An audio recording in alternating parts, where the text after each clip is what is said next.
Lucille had just gotten his big promotion, until he got shot on the street. Luckily, he reincarnated in a new world and becomes the strongest healer. Lucille was a Solarian, contacting his boss about his meeting with a new client. However, that didn't go well. Lucille remains determined and decides to try his luck with other potential clients, refusing to give up on his goal. Lucille eventually meets another client and successfully closes a deal, fulfilling his monthly quota. He confidently walks home when a person gets out of the police station. That person stabbed a cop and is now on the run with a gun. The officer pins the criminal to the ground, but the criminal tries to resist and shoots. The bullet hits Lucille's chest. He falls to his knees, holding his chest, and face plants the ground. He starts losing tons of blood but still thinks about his promotion. He wants to go back and celebrate yet ends up with a tragic death. But God felt sorry for him, so God decided to reincarnate him in the world of Galdardia, where magic and monsters exist. Lucille opens his eyes, confused about those words. He suddenly hears a roar and falls out of fear. When he looks up, he sees a huge dragon flying by. Luckily, the dragon didn't notice him. He then discovers his new clothes and is provided with basic knowledge about the world. God advises him to open his status window if he wants to survive. Lucille finds the screen displaying his name and age. God gives him 1 hour to pick up the job and skills he wants. Lucille chooses Assess Mastery to improve his skill development, Martial Arts for self-defense, Magic Control due to its intriguing potential, and Monster Luck to increase his luck. All his skills being Mastery Level 1. He then decides that his job will be a healer with a specialization in holy magic, granting him access to recovery spells. He wants to help others, plus being a healer means that every party could need his services. But he doesn't have the courage to face monsters. He had 3 silver coins with him, and since he's 15, an adult in this world, he needs to find a job. He starts walking, trying to find a town, but he gets lost in his thoughts and stumbles into something. He immediately panics and runs away after noticing that it was a monster corpse. He remembers how he just died 1 hour ago and doesn't want that to happen here in this world. He wants to die after becoming an old man. Following a well-defined road, he arrives at the grand entrance of the town. He becomes concerned when he sees a woman paying to enter and showing a card. His turn comes, and the guards ask for his ID. He tells a story about being a healer from a small village who is expelled and seeks work at the local healing clinic. The guard is surprised and consults someone inside the town. While waiting, Lucille worries about the result. The guard returns with a woman named Lumina who questions Lucille about his identity. Lucille explains he needs a job and is invited to follow Lumina to the Healers Guild. Lucille asks about paying the toll but finds out that healers don't need to pay it. Lucille thanks the guard and hurries into the town. However, he accidentally collides with a man named Bazin and apologizes. But Bazin starts getting aggressive after finding out that Lucille is a healer. But since Lucille doesn't know how to use magic, Bazin tells him to be an honest healer. Lumina returns to his side and explains she was prepared to fight if things had escalated. Lumina continues guiding Lucille to the guild, and he takes a moment to observe the surroundings, confirming his reincarnation. Lucille asks Lumina about the toll exemption. She explains that healers don't pay because they save lives. Lucille ponders if his monster luck skill influenced his special treatment. They finally arrive at the Healers Guild, where Lumina warmly welcomes him inside. A receptionist, Kiruru, asks him to fill out the form so he can register as a guild healer, but he doesn't understand the language. The characters get converted into his language as he fills out the form. Lucille notices Kiruru's respect towards Lumina, making him think that she's important. However, he encounters a problem with the place of his hometown. He doesn't know any village. He asks if he can simply write village instead. Kiruru thinks he's stupid but agrees.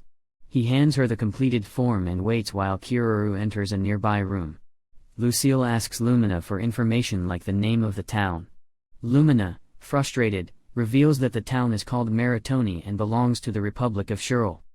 Lucille bows to her, expressing his intent to learn more, and Lumina acknowledges his plan. Kiruru gives Lucille an identification card and instructs him to infuse it with his magical energy. Lucille uses his magic control skill to do so, revealing his name and rank on the card. Kiruru records the information in the guild's magical network, which will allow him to use it in any healer's guild in the world. Kiruru returns and confirms Lucille is a genuine healer with his skills and holy element affinity. Since everything is done, Lumina decides to leave. However, Lucille realizes a problem: he doesn't know any holy element spells. Lumina is initially skeptical and scared, and demands an explanation. He explains that his village had no spell tomes, and he was the first healer there. I mean, at this point, everyone is buying his BS. He then asks if he can become an apprentice at a clinic to learn basic healer stuff. Lumina gives him 3 options: Spartan training, where he intensively studies and recites spells to replenish his magic and eventually learn a healing spell; he gets a loan to attend magic school for 3 years and repay the guild later, or working as an assistant at a clinic while studying magic in his free time. Lucille considers all options. Spartan training is the best because he's already used to it from his previous life. Plus, his assessed mastery skill tells him how much experience he needs to improve his skills. He chooses that one, impressing Kiruru. Yeah, she thinks he's stupid as hell. She takes charge of his training and tells him to follow her to his room before parting away with Lumina. Lucille thanks her and tells her he will repay her someday. She wishes him good luck with a smiley face, which literally melts and motivates his virgin heart. Lucille is assigned to a windowless room. There, he must study the spell tome and practice until his body cannot handle it anymore. Lucille sets a goal to learn healing within 10 days and starts reading the tome. If he casts the spell with a clear mental image, his magic control will improve.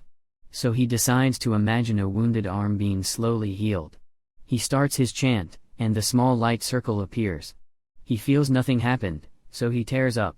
He realizes that he felt something leaving his body and checks his stats. Lucille finds his holy magic stats have increased by 5 and that his mana decreased by 5.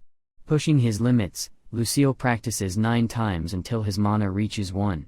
But he realizes that having no mana leaves him feeling hangover effects. After recovering, he realizes that he can reduce the mana cost if he improves his magic control and handling. He decides to prioritize them but falls asleep. He wakes up startled the next day, thinking he's late for his old job. But he looks around and realizes that reincarnating wasn't a dream. Since then, he decided to divide his learning into parts. First, he casts magic until his mana is low, and then he will practice his mana control while his mana is recovering. He keeps repeating the process several times a day, and his stat windows prove that he's quickly improving.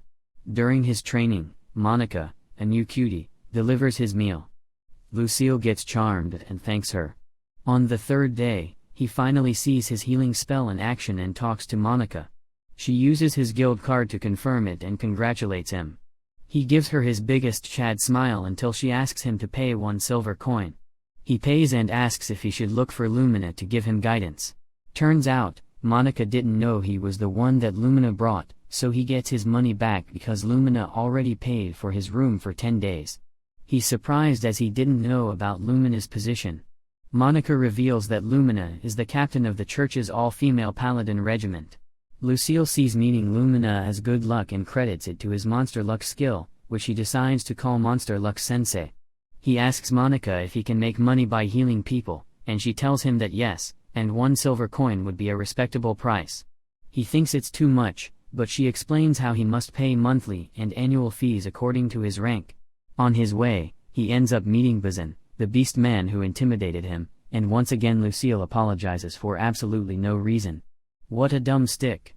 Lucille wants to ask him about the Adventurers Guild, but he doesn't get a chance because 4 other injured beast men interrupt them. Bazin tries to check on them, scolding them that they should be careful about their missions, worried about the heavy injuries. He explains they cannot go to a healer clinic. Lucille freezes in place, remembering what Monica told him. Turns out, the healers are extorting everyone, and the guild cannot do something about it because of their methods. Lucille promises that he won't be an evil corrupt healer and decides to help. He says that he will heal them, but everyone looks at him with a threatening face because